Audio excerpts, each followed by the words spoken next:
My terrible first and last working day in this house. I once worked as a direct care aide for a 65-year-old woman with a developmental disability. Her daughter, who was in her 40s, worked overnights, and she needed a caretaker with medical experience to watch her overnight. When I say once worked for them, I mean I literally worked once, just this night, and you're about to hear why I never went back. The 65-year-old woman's name was Martha. Her daughter's name, who contacted me, was named Colleen. It's possible Colleen didn't have any other family to watch her, didn't want to, or couldn't afford to put Martha in a nursing home.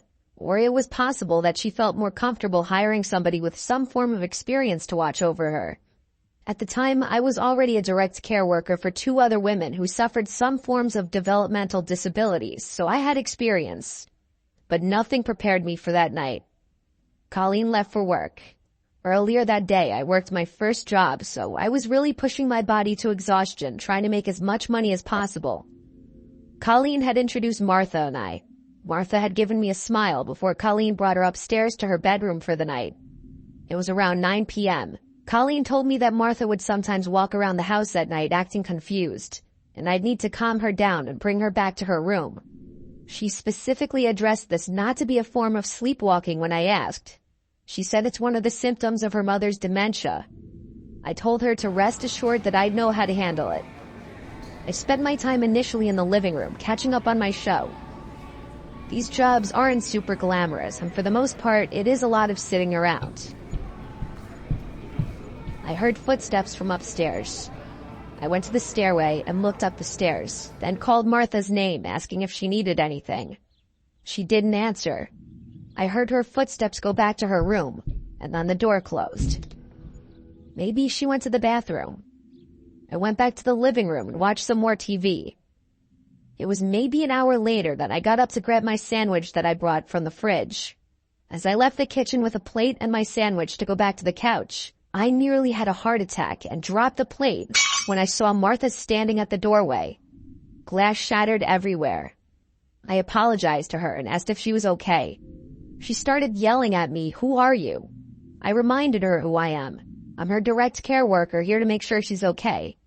Everything she said at this point was in a loud scream. "Why are you here? I don't know you," things of that nature. I reminded her that we had just met and that her mother Colleen hired me to watch her and the house.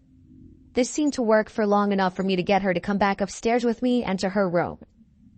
I brought her up a glass of water and some melatonin and clonazepam. I made sure she took both before going back downstairs. After a few hours, I was absolutely exhausted. I had to get a couple hours of shut-eye. There was a spare bedroom upstairs with a twin-size bed where Colleen said I could rest if needed. I felt like at this point Martha was asleep for the night from the melatonin. I fell asleep within minutes, but I was asleep for only maybe an hour. I woke up to a sound from downstairs. It was this repeated slamming. Every 1 to 2 seconds, something from downstairs was being slammed. I jumped out of the bed. I had left the bedroom door open so that I'd hear anything if Martha got up. Case in point right here. When I got to the stairs, I realized the slamming was coming from the kitchen. I walked down the stairs in as quick of a speed as I could while still remaining quiet. Getting to the bottom, I peered around the opening to the kitchen, and what I saw was like a scene from a scary movie I'd seen before. I saw Martha in the darkness, standing in front of the oven, repeatedly opening it and slamming it shut. It was horrifying. When I say I saw Martha, I really only saw her silhouette. It was that dark in the kitchen. I said "Martha" really loudly, and she stopped, turned to her left at me, shut the oven door one final time, and started walking towards me, towards the stairs. I said in a now softer, kind of scared-sounding voice, "Are you okay?" She got close enough to me where I can now see her facial features, and she looked at me with this blank expression, then walked right past me and started walking up the stairs.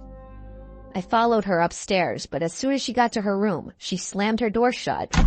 I knocked on the door saying, "Martha, are you all right?" She didn't respond.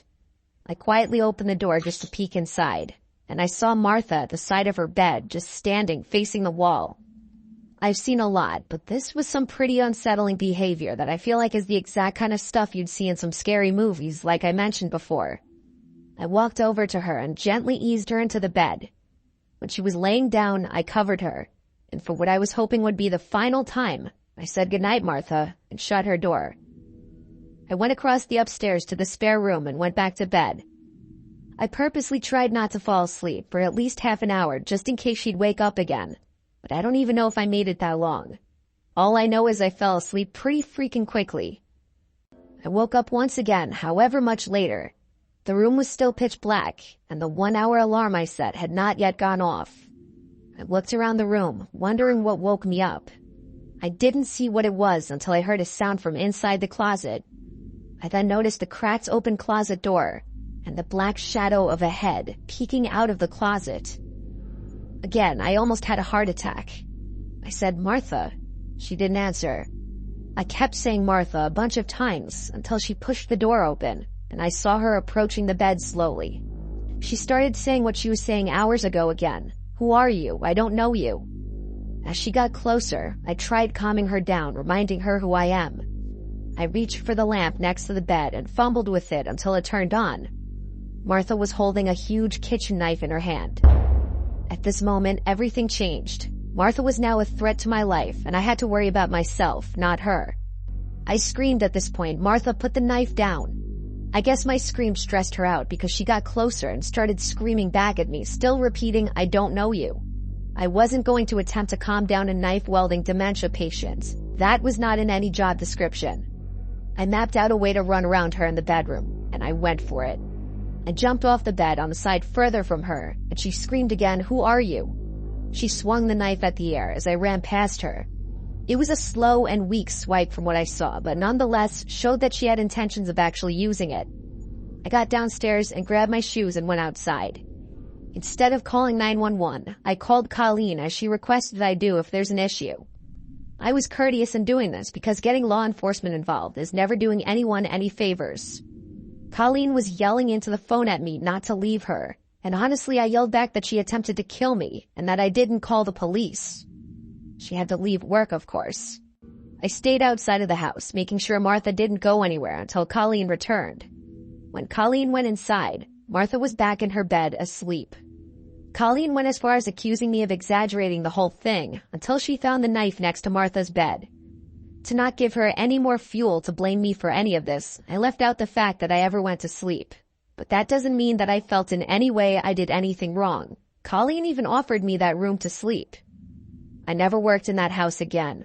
Martha was a scarier patient than I'd ever dealt with in any of my jobs in my 9 years of being a direct care aide.